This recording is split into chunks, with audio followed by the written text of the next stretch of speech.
So what week is it? Okay, so we're 6. back week 6. We're here with Dave Cohen. Hello.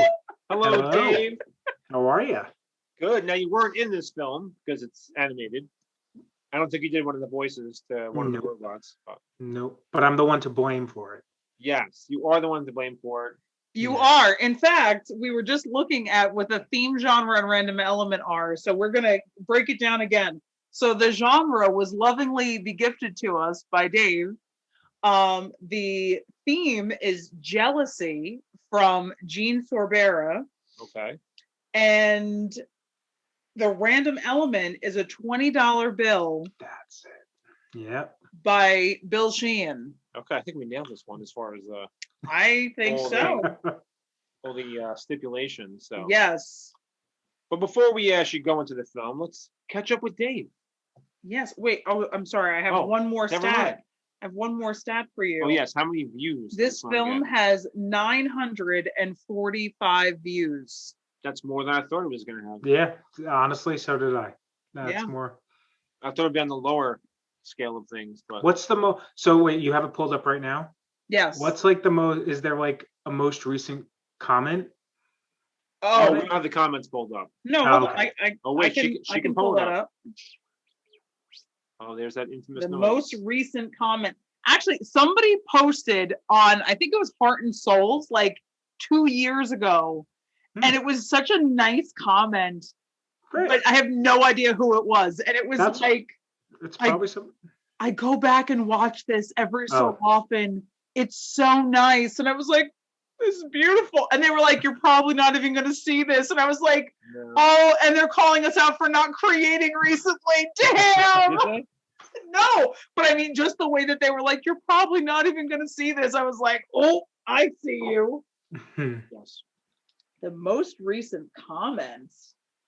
That's such a good one. Nobody's asked us that. That's a good point. That's the YouTube. Talk amongst yourselves while I'm looking. I just want to know. I mean, because I was surprised that it has 900 views. That's very surprising to me. So I was wondering if anybody's commented in 10 years. Not recently. The most recent was 9 years ago. Okay. Melissa Gebel. Fresh comments. Melissa Gebel. Okay. So it's somebody that we know saying, I liked it, but I wanted more. Oh. Sequel. And then somebody leave them wanting more. Somebody else, I don't know who this is, Axel Foley said, this reminds me of Companion Cube. I don't know what that is. I have no idea what that is. All right. It's not a disparaging comment unless it's Companion Cube is something really awful. We shall see. I don't know. Yeah, so. Okay, so we're discussing Envy with Dave Cohen. Dave, it's been, I mean, we've seen you definitely in less than 10 years. Right. But not everyone else has. So we've been asking everyone the same question as we go through these weeks. We want to find out from you what has changed in the past 10 years, and if anything, what stayed the same in your life, if you wouldn't mind sharing with us. So let's see. 10 years ago, I was in college. I was 23. Wow. 33 now. Wow. I was still trying to be an actor and a comedian and things like that. That's definitely gone away. So that's definitely changed. Yeah, just basic life stuff. Nothing too drastic. My job, and now I'm working in Home Depot. For about 3 years, I was working in advertising. Yeah, just sort of been going with the flow of things. Nothing too crazy. Wow. Yeah. That's it. How have you guys been? That's the first person to ask us that. It is, seriously. It's like Dave watched all the previous ones and he was like, here's what I would do. I might have. I wasn't prepared for that because no one's asking us those questions. I know. So. Well, you got to think about it. So you guys, and most of us that were around for more than 1 week of this, we sort of got a backstage look of what this was actually doing to you guys. You more than anyone else. You more than anyone else. And like, I know that sounds horrible. Notice he just said what this is doing to you. That was very specific wording. Well, because there was definitely like, it was nothing like awful, but just the stress of having to put out a film every week was just really eating away at all of us, but you guys especially. So like, you've had 10 years of cleansing your system from that. I think my puppy's trying to get in my door right now. So if you hear scratching, it's a dog and not a giant rat. That's good. Yeah. It's but the noise from Parasite. That's what it is. Oh God. Oh, Ew. Stop that. Save that for next time. But yeah, so like 10 years. So like, how? I guess Sean and Christine, but like, how did completing Project 52 change like your view and your approach to like creative? Did it in any way? Well, I've thought about this a lot over these 10 years, and I think like this is the first time we're talking about this actually. Yes, it is. It's like I slipped him a 20 and said, "Hey, make this happen." A $20 bill. Random element. I don't know. I think for the past 10 years, I have been more recently, not so much, but like I would say for definitely 9 years or so, I've been kind of stranglehold by the entire project. Really? I think, yeah, like I thought once the year was over, like that was going to be it. Like, this is my chance now. I did all this stuff, and now what's going to come next is going to be the greatest thing ever. And whatever I make next has to be better than that thing. So I was like, I got to top the project with my next project. And I put so much pressure on myself and everything I tried to do since then that everything's kind of fell apart when I tried to make a new project, because I was like, it's not going to be good enough. And I put a lot of pressure on myself too, that like, at this point, if I can't make a living doing this, then I'm a failure. So it was like all this pressure of like, I'm not going to be able to do this as well as I want to, or it's not going to be good enough, so I'm not going to make a living doing it, so I shouldn't even bother. It was this horrible, like, negative cycle I went through of depression and anxiety. And like, it just got to the point where like, every time I had an idea to like, I'm going to make this thing, the next day, I'd be like, that's a garbage idea. I'm never going to do it. Or I would tell some people, hey, isn't this a great idea? It's yourself included. I would tell you sometimes like, I have this great idea for this project. And you'd be like, awesome, great, go do it. Yeah, it sounds great. A week later, I was like, that's not really going to happen. And you think that was because of like the pressure or the stress of Project 52? Not so much the stress of that year, but the stress I put on myself right after that year. Oh, okay. So it's sort of live up to it. Yeah, to live up to it. And just like, I think overall, just the pressure of like, if I am not doing this for a living, then I am a failure. So I did the same thing with acting when I was younger too. Like, if I can't do it for a living, I don't want to do it at all.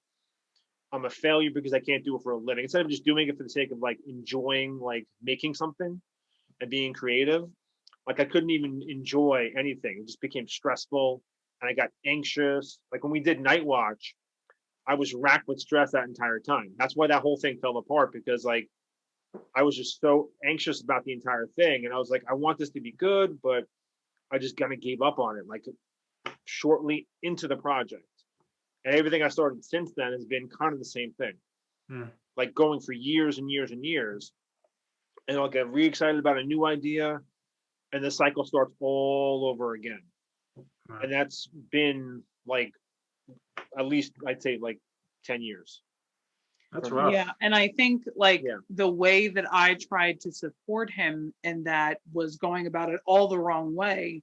Because I think for me, Night Watch was like this big production. There's auditions and there's this and there's that. And it was almost like I believed that the best way that I could support him to like get him over the hump to finally create something was like, okay, if we get enough people involved and invested and excited, then like this will finally come to fruition.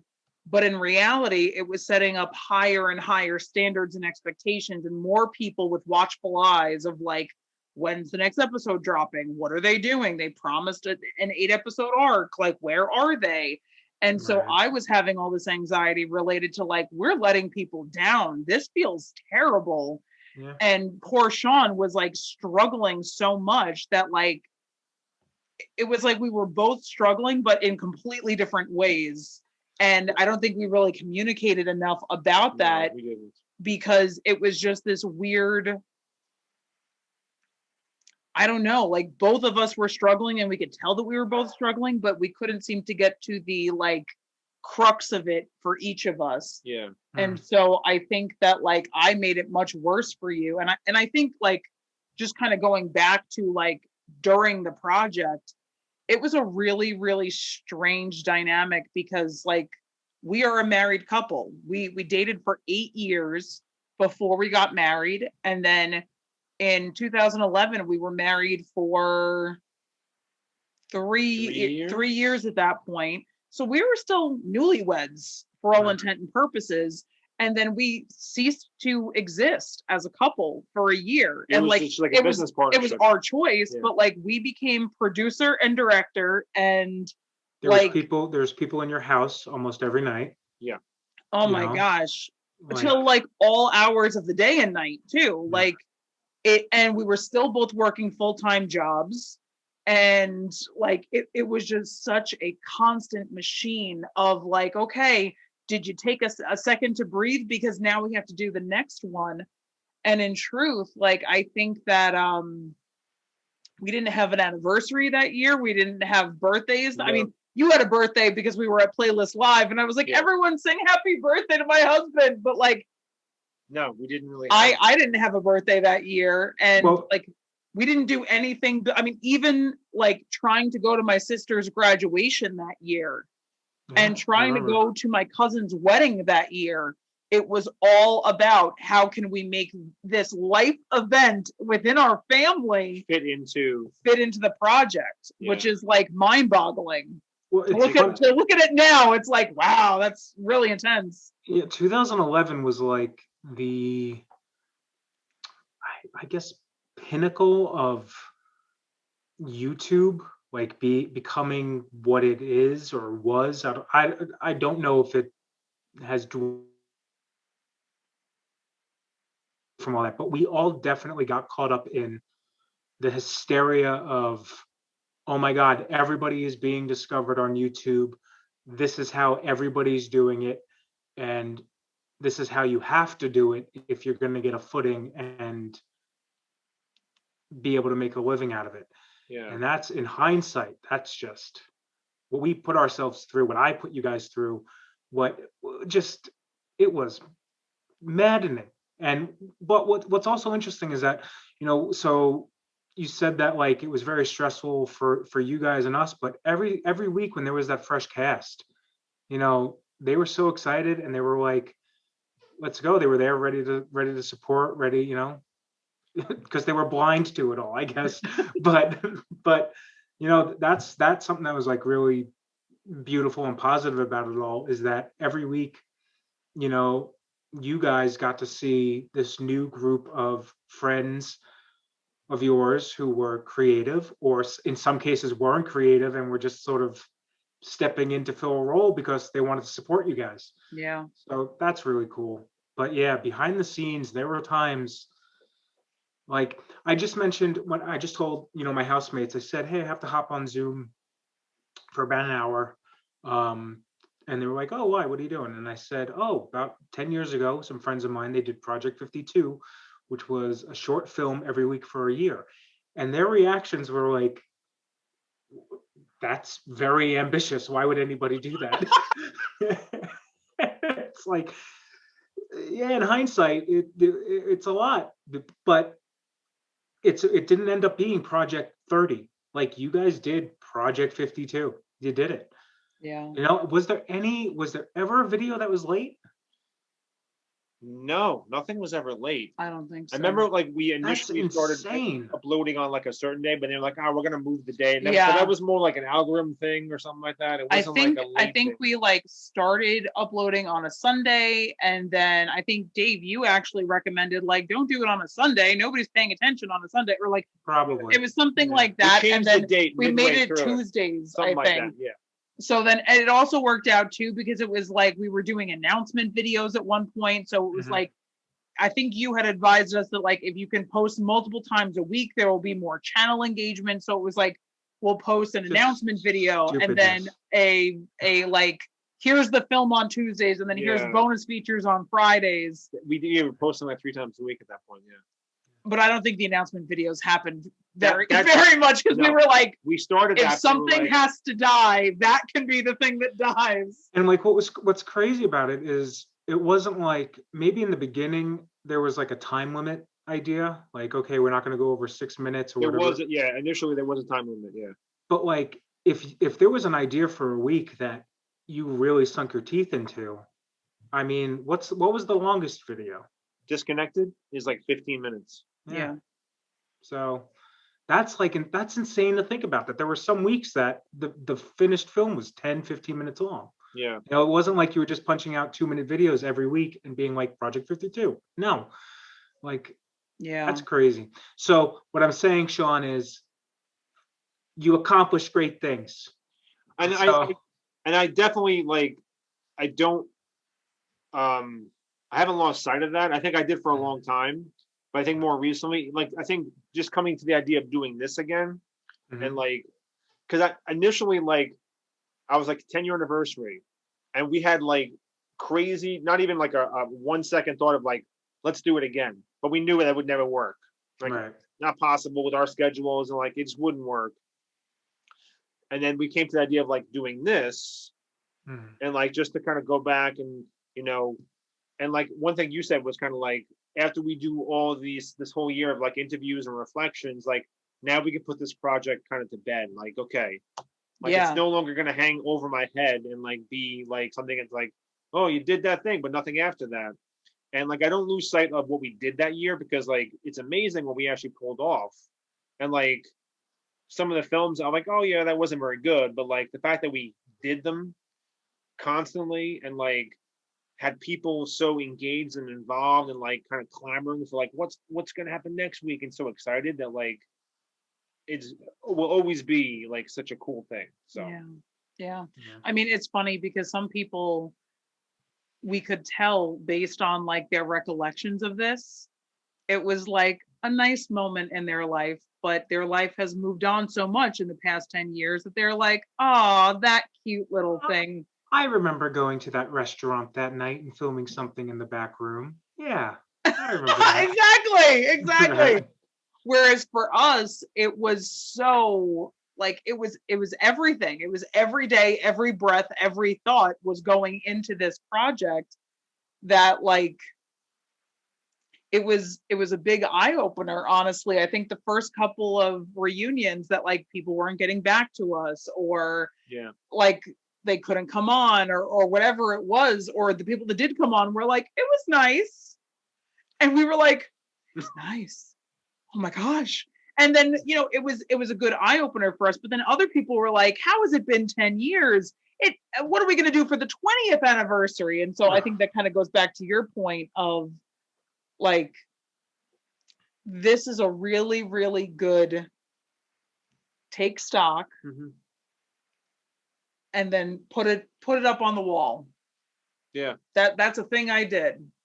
But here's going to be a ton of other things hanging on this wall at the end of my life, because in truth, I think that it's funny because we saw this show years and years and years ago called A Class Act, and it was all about the life of Edward Claiborne, and it was all about he's the lyricist lyricist for Chorus Line. Okay. So one of the songs in that show is after chorus line, something happened, because after chorus line, nothing happened. And it was all about this like thing that it did to his psyche to be so like touted and so like admired and so like, oh my God, everybody knows his work. He's amazing. And then to suddenly be like, well, what do I do next? And how like it gives you this like creative constipation almost, because you're so scared to like, anything I do needs to be better than that last thing. And in truth, like, you weren't trying to measure up to the last film. You were trying to measure up to the entirety of the project, which like, how on earth can you, like, so that's just such a ginormous thing that it makes like, sense. I have really bad anxiety to begin with, and you putting that anxiety on top of my already existing anxiety, it was just like, plus the like brain was not all or nothing mentality of like, if I don't do this, I'm a failure. Like that is just such a like super toxic way of thinking of something. And like, do you think that is derived from you being like a man in your 40s? Like, because I remember at one point in time you were like, by 40, I have to go to Sundance and have a film showing in Sundance. And I was like, that's wonderful to have aspirations, but my gosh, that's so. But it wasn't even like aspirations for like a goal I'm going to make happen. Like here's what I'm working on. It's good, and like it was just kind of like this dream in my head that like if it didn't happen, then I'm useless, and like I was just kind of like beholden to that dream.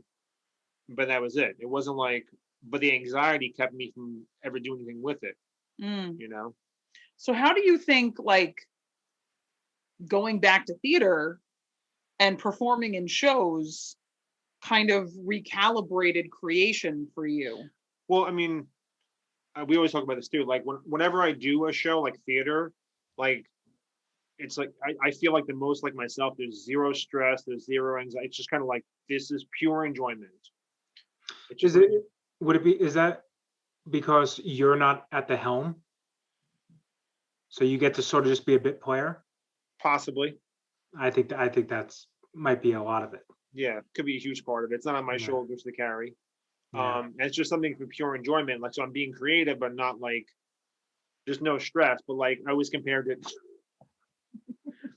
But like whenever I'm making something that's my project, like it ceases being fun very quickly.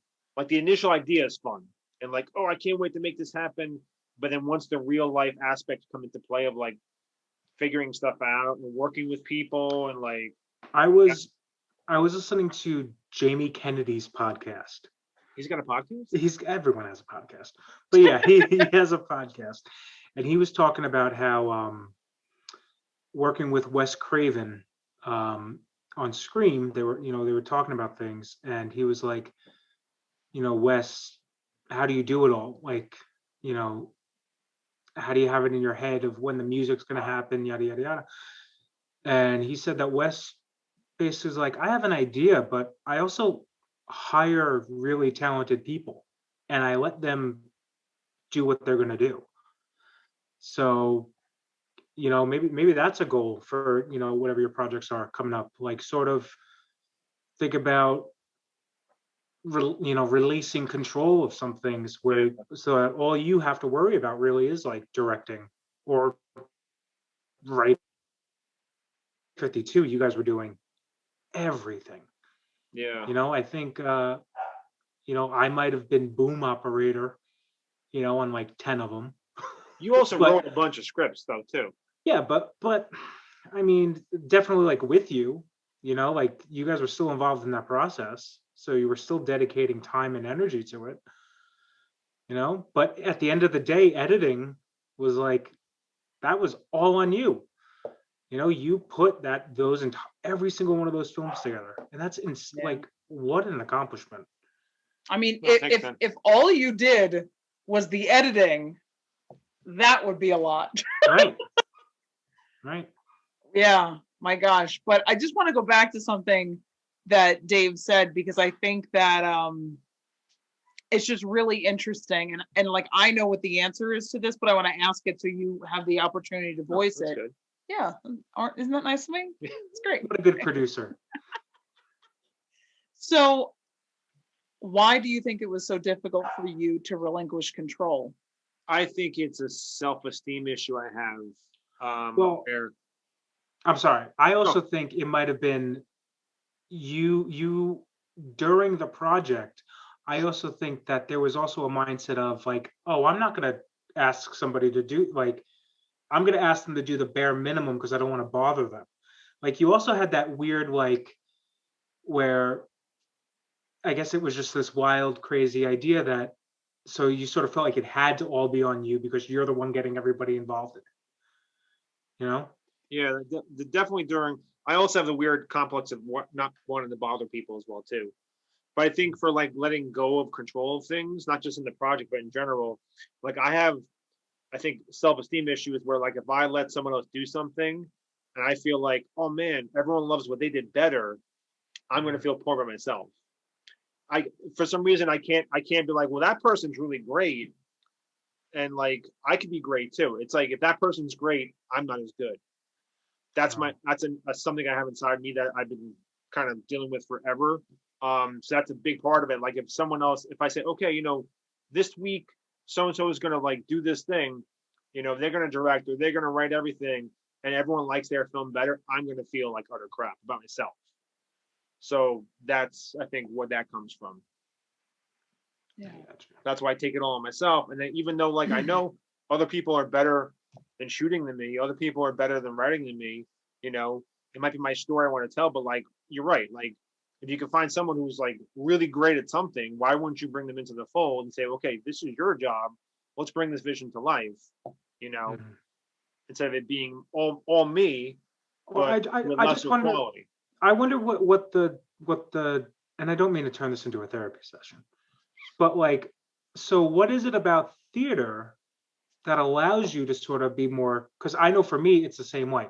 Like when I'm in theater, when I'm doing shows, there's definitely that camaraderie, that collaborative, like just energy that exists inherently with theater. That I wonder what it is about us that we can't translate that feeling automatically into other media, I don't know. you I know? really don't know what it is. I don't know if it's like, because like you're right, like unless you're like writing the play yourself and then acting in it and directing it, like it's not Mhm. your piece typically. Right. You're just a player in the grander scheme of things. But like if it's your project, like I put a lot of pressure on myself about that. Mm. Where like everyone, not so much they're judging me, they're not judging this little film I made.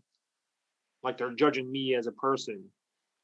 But all goes back to like self-esteem issues I have. But yeah, theater, like I don't know why, because it's like I'm there, I'm doing my thing. Other people might be doing their thing, and they might be great, they might be not as great, but like it's a very like personal thing to me. Like I do it for myself. So like I feel just great doing it, regardless of even like how bad the show is sometimes or how bad the situation Mhm. is. Like I just feel like a different thing altogether. Like Well, I think also, it's hard to I describe. think also in fairness, like in your adult life, there has been very few shows that you've done that are straight plays. Mm. And so if you're doing like musicals and you're dancing around and you're wearing these ridiculous It's very costumes, easy to have a good time. exactly, like it's so low stress. And like thinking about for myself, like the only show I can remember being like really, really stressed about was when I did Nunset Oh, you Boulevard, had to fill in like and I filled in, I had to learn 13 songs in a week, Mm. and the choreography and the lines, and like I should have never said yes, because Sean was in a cast from his ankle to his hip, and I was his sole caregiver at that point, and yet I was like, I need something Yeah, for we're like, myself. you need this. Oh, Go have fun. my God, that was like the stupidest thing ever. You need something for yourself that will drive you crazy. Like it was a lot of fun and I'm glad I did it, but at the same time I was so stressed that I couldn't even enjoy myself. So I think that like thinking about that, you're playing. You don't take theater that seriously because it is innately just fun for you. Yeah, even like a heavy drama. A heavy drama is even better for you because you're like, oh, I get to sink my teeth into being a psycho. Like, okay, cool. It's still fun. Yeah, so I think that, you know, it's interesting that you started in theater and then kind of like psyched yourself out of theater. Mm-hmm. And if I can't do it professionally and full scale, I shouldn't be doing it at all. Yeah. Went into filmmaking because you love films genuinely, and you're an incredibly talented conceptualizer of stories. You're also an incredibly talented DP and an incredibly talented editor. But some of those other things are not your skill set, and you had to like force the round peg into the square hole so often. Especially on this film. Yes. Oh my gosh. One might say Dave was just challenging me to stretch outside my comfort zone. Speaking of the film, why don't we watch it? We could do that. All right. Okay, let's see here. Where are you, Envy? Oh, there you are. It's very short. Can you see the screen, Dave? I sure can. I like your wallpaper. Okay, I'm gonna lower it a little bit because the music is kind of loud. So, but here's Envy. Let's put you over here in the corner here. Oh, the old logo. Classic. Oh, I'm thinking to myself, oh, there's a quote in the beginning. It makes it deeper. It had seconds to it.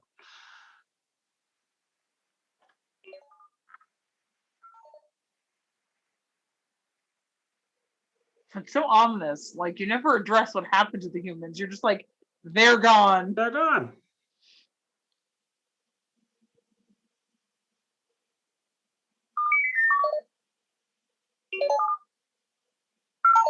I will say your use of sound on this is much better than your use of sound on We the Sheeple, which was super heavy-handed. And it was just kind of like, oh my gosh, you're beating us over the head. This is way more subdued. I learned.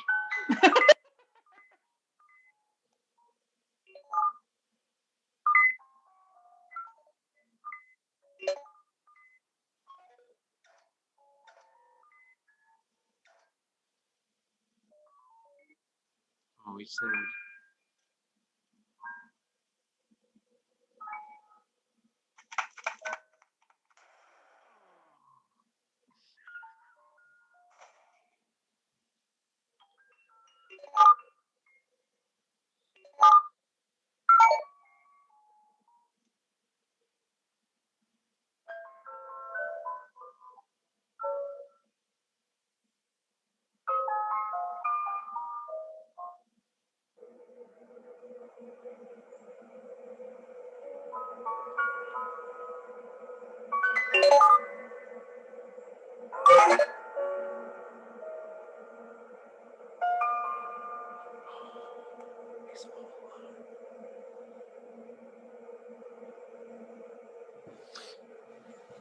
So, like,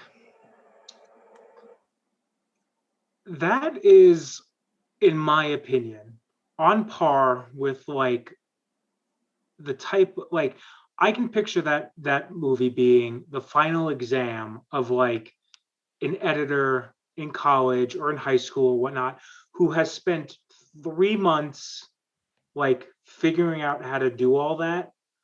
You know, because you also got to remember this was 10 years ago, and the technology that existed 10 years ago is not where it is today. Oh, what you can do now is ridiculous, though. So, like, you did that in a week, like teaching yourself all of those skills. So, like, yeah, we look back at this one and we're like, it's Envy, it's 2 minutes long, and it is what it is. But like, I don't know. I'm still like, you did it. you did animation. You know? Yeah, and you had never done animation before. No. So what was the process like of figuring out how to do this? Like what did you need to do to teach yourself to do It was this? just like trial and error in Final Cut as I was editing, just kind of moving stuff. I was trying to do, I think when I first started, like way too much, and I was like, I'm never gonna be able to do this. And I was like, let's just make it super simple and just move things very little, and just try to tell a simple story. Yeah. But yeah, it was just like, and back then my computer was so slow. It was every single time you made a change to anything, it would take like 15 minutes to render it. So it was like, Oh oh, my let's make this change. Oh, I didn't like that. Let's change it again. Oh, so it was like a horrible process of just like driving myself crazy just with the computer itself. That was part of the problem as well too. So, and Yeah. like no one else really could help. Right. This At one least was I thought like anyway. solely Like, on you. what is someone gonna do? Oh, So I remember being there and you just saying, "Does this look good?" And I said, "Yeah, it looks good." yeah, Like that was my involvement. I was like, I don't believe you. Yeah. and I think my involvement was like this pitiful little like, baby, you're doing great. You want Ah, to rah, rah, rah, rah, would be your response, and I'd be like, I know, I'm sorry, you're doing it. I was so Why cranky the that why week. the rah, rah, rah, am I doing? Oh, you're doing. Do you need Chinese food? Let's get Chinese food. Okay. I was so cranky that week. Oh man. That was definitely one of the weeks when I was like, was it week 6? Yeah, we're not gonna finish this project. my Project 6?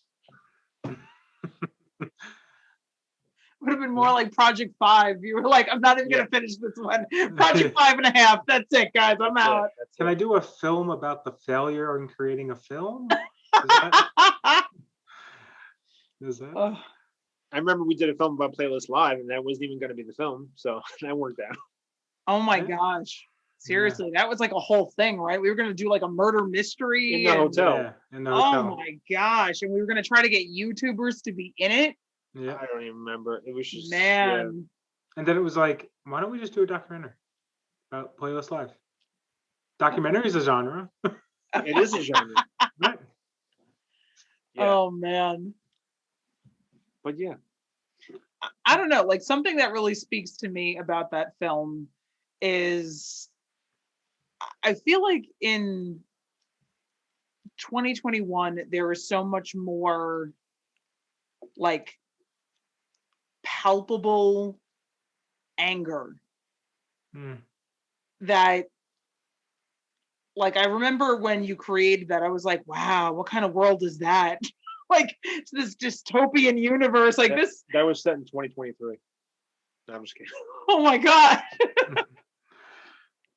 and so I don't know, like it really resonates for me that like there is just such a more visceral anger in people today than there had been 10 years ago, that it just really Well, we don't know if it's a more visceral anger or it's just people have a platform to express their anger more than they did 10 years ago. That's something else about. Like 10 years ago, social media was completely different too than it is today.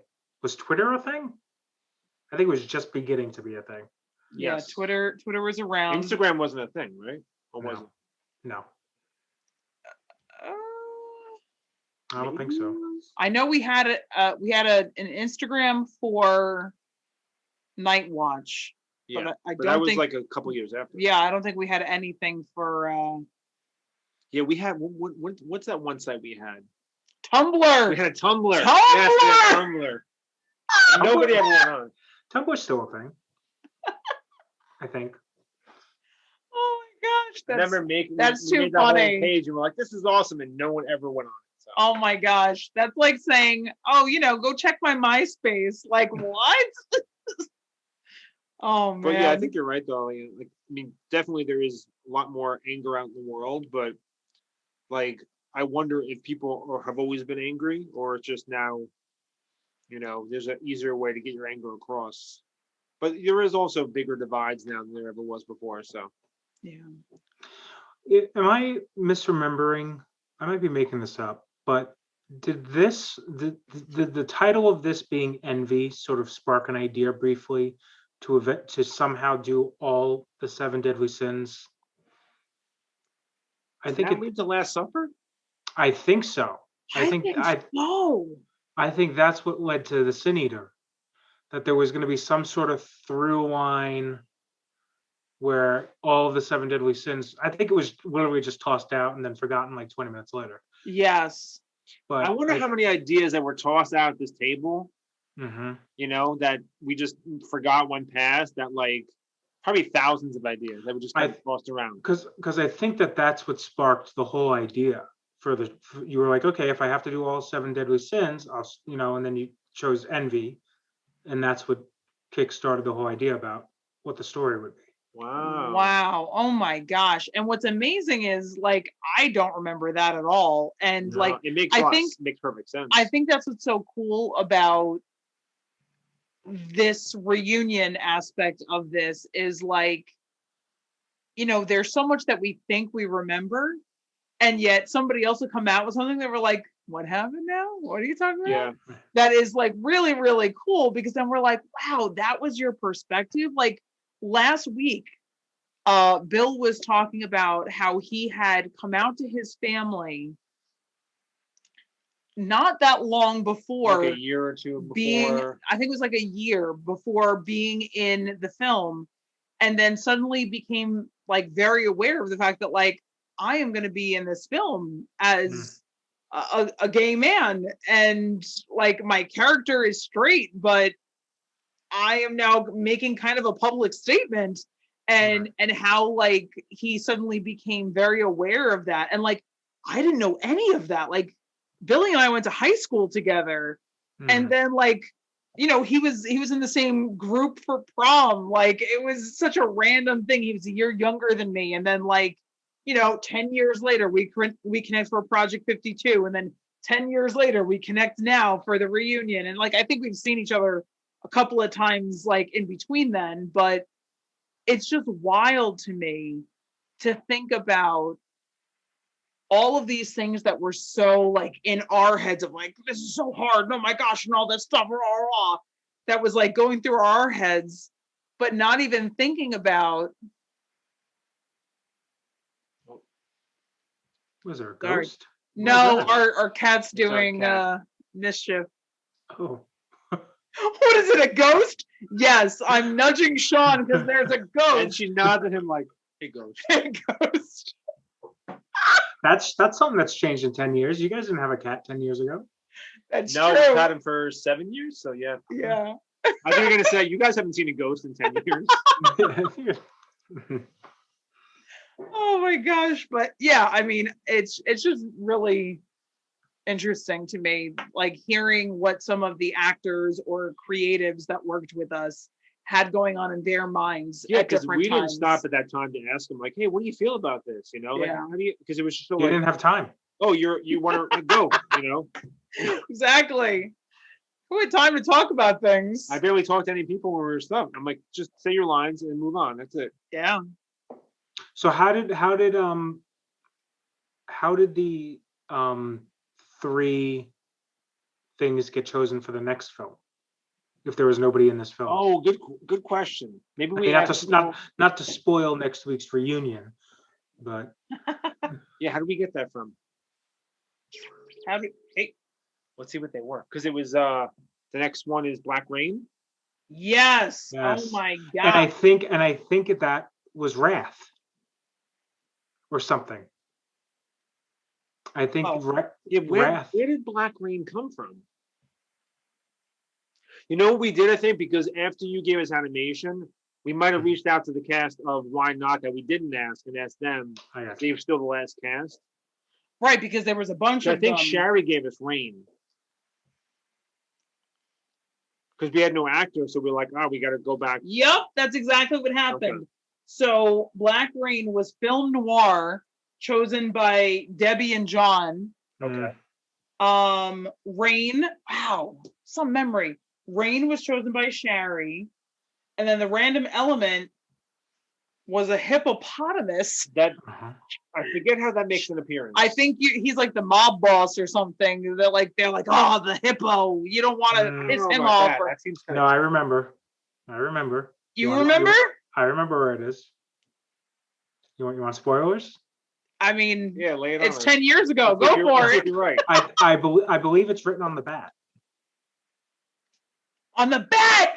Yes. Yes! Here's the hippopotamus. Crack. There's tape on the back. Why is that so silly? Why do we do that? That's actually a pretty cool way to do it. We didn't know where to put it, and you were just like, Yeah. Some of those like random elements are so like cheesy. They're like, I remember there was like hot sauce. It's like a bottle of hot sauce on the counter, and the camera came like pans across there. I'm like, yeah, it's in there. It's in it. It's in the film. Oh my gosh. Oh wow. Okay. Man, that's pretty good. So I know just for some like insight into things, and like not to give anything away, but like in the time since Project 52 concluded, there has definitely been times when, Sean, you've said, like, I think I'm going to do Project 12, or, you know, some sort of follow up to things. I know we just had a big conversation about like following up on things, but as you've been reviewing these films that you've done, do you have something, scratching at the back of your neck, like, oh, I could expand on that a little bit, or, I'd like to reshoot that 10 years later, knowing now what I do then? I mean, there's a bunch of ideas I have in my head that are scratching that are not related to the project. There's other ideas I've had since then that like I just never made, but they've kind of been sitting in notebooks for like 8 years, some of them. Oh man, that's what you should do. You should call it the Notebook Chronicles. And every entity that comes out, you're just like, this is what has lived in my notebooks. And you know what's doodles and scratches since Project 52. What's funny is that like you gave us animation. I wanted to pull my hair out, pull my eyes out. Pull your eyes out. Oh my gosh. But the next thing I'm working on is a stop motion animation film. Say that. Which is going to be. Look at him. He's so pleased with himself. Say that. But I will say there's one thing during the project that I always wanted to see happen, and it's just like a dream of mine, and that's No Place for Magic. Oh gosh. Peter Pan. I think for as long as I've known you guys have spoken about some sort of version of that. Yeah. That's always been in the back of my mind, like that'll be like the dream project one day. And that was even something we did. We did like an Indiegogo for that. Oh yeah. Right after the project, we're gonna do this thing, and then like that kind of went nowhere as well too. We had meetings with people. We had script writing meetings. Yep. And we had meetings with Kevin Berger. Yeah. Then Jimmy Dalton had Kevin fell by the wayside. We had meetings with Jimmy Dalton and Jordan. Jordan was, I think, pitching ideas and stuff like that. Yeah. Oh my gosh. But it started getting further away from what I had in my head, and then I got kind of discouraged by the entire thing, and I was like, oh, it's never going to happen now. I think one of my favorite things about those reunion videos have been sort of like the fresh eyes that you guys get to look at, all these films with. So that's why I was interested to see like how maybe your perspective, or because I'm sure you're seeing 10,000 things like, oh, I wish I did that different. Oh yeah. And I'm wondering if there's anything that like you're hitting and you'd be like, there's definitely more meat to that bone that I could maybe watch. I think the middle weeks, I think is when you really found like your, I think at that point you were just so, you threw yourself into the uncomfortableness and just the craziness, and you were like, all right, I'm not fighting it anymore.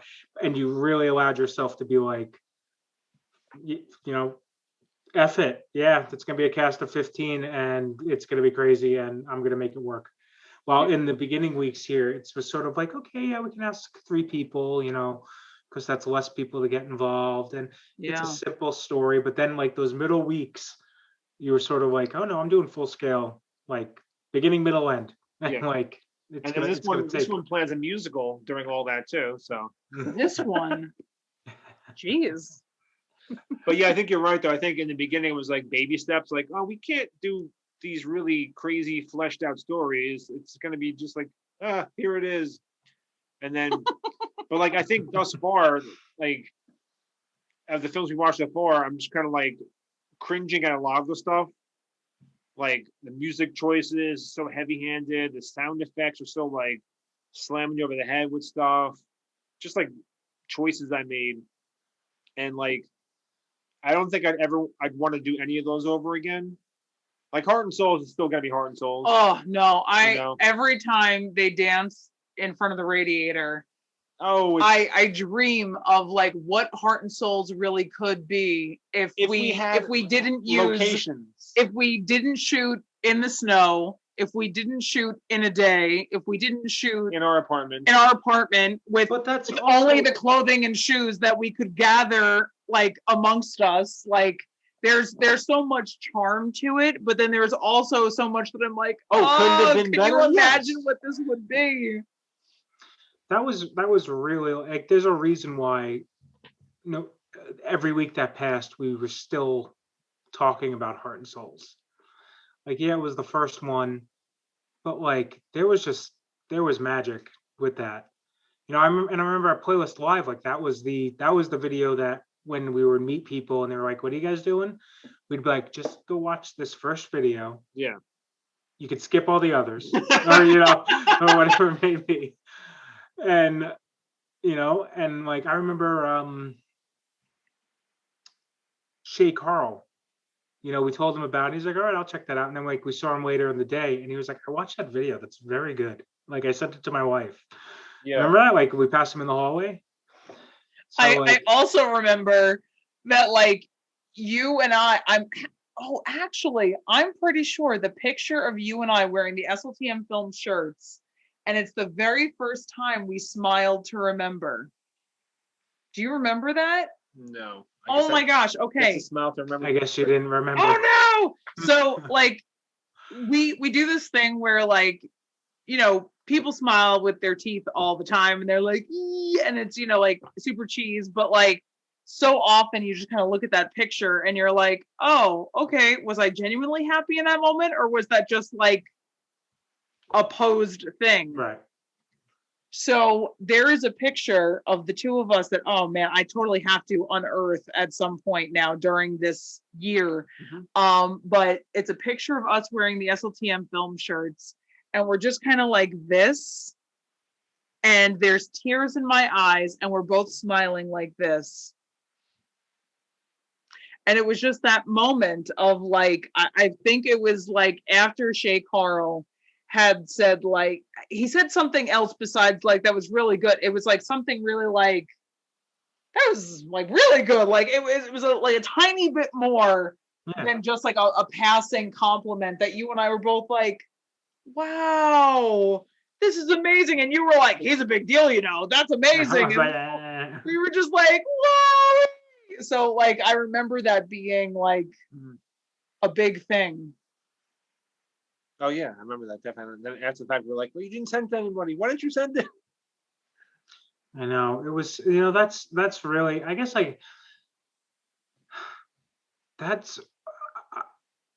didn't let myself, I was so wrapped up in sort of living up to what I saw other people doing on YouTube and trying to push you guys towards that it got stupid sometimes. And I think it was just such this added burden of stress that didn't need to be there, And I think Playlist Live though is sort of like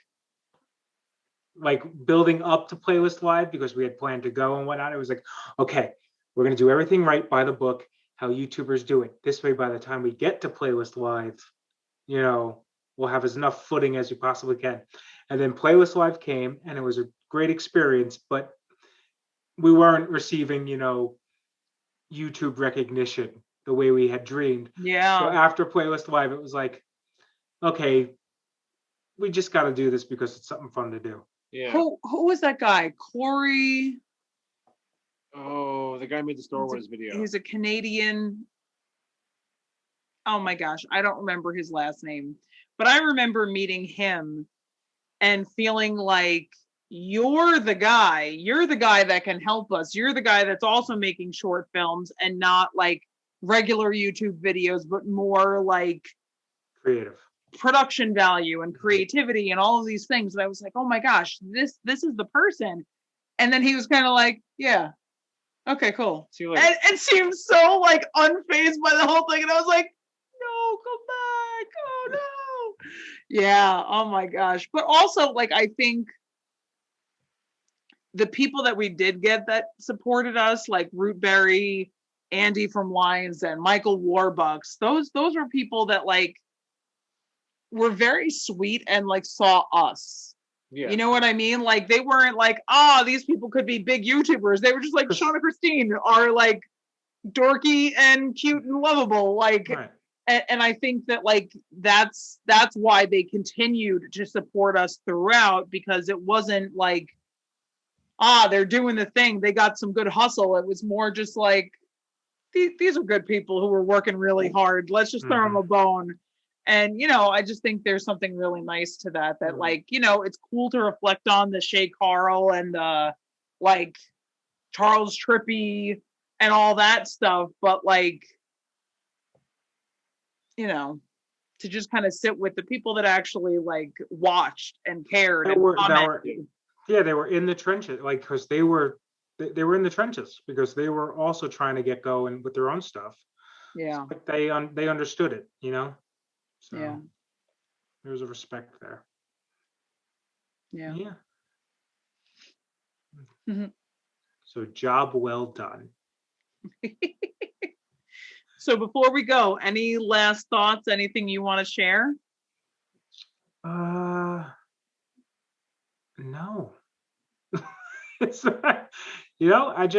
I'm just so proud of you guys, and I hope you've taken time to sort of look back with more rose tinted glasses about and really appreciate what you guys accomplished.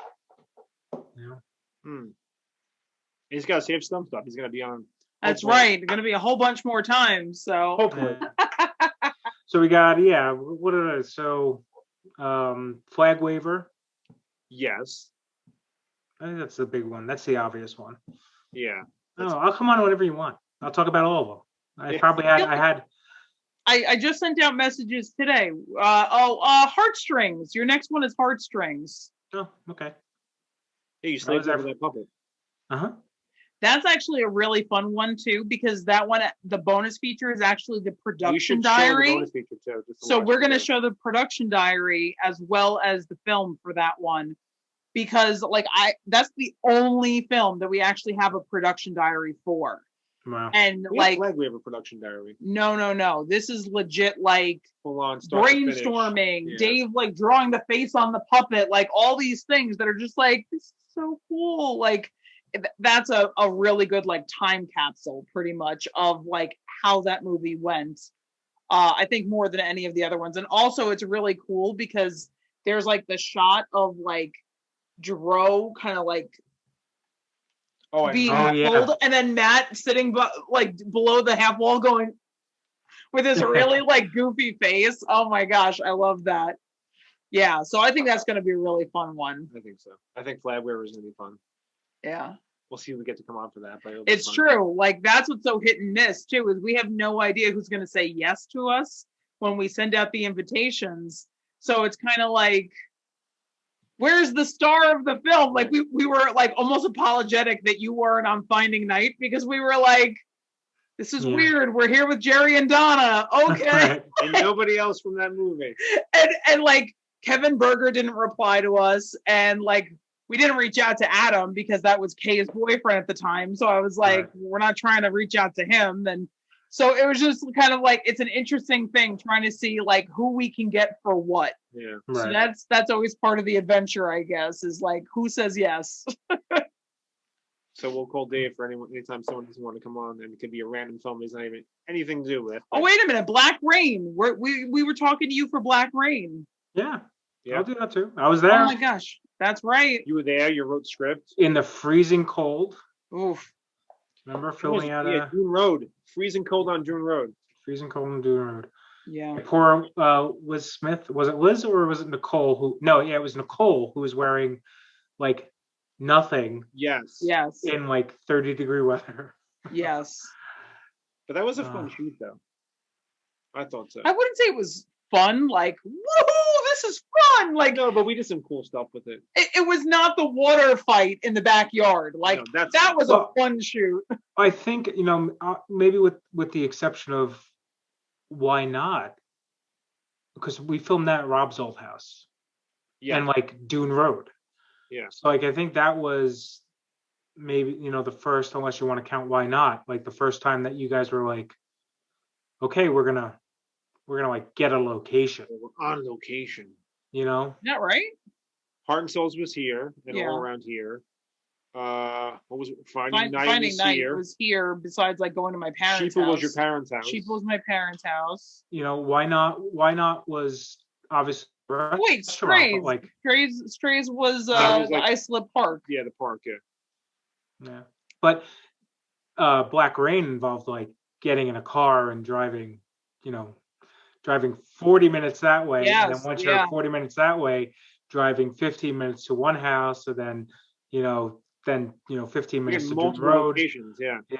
That's right. Oh my gosh, I don't remember any of that. Wow. Well, to be continued then, because next week save those stories. We will revisit all this and more. And thank you, Dave. Thank you so much. Thank you for having me, guys.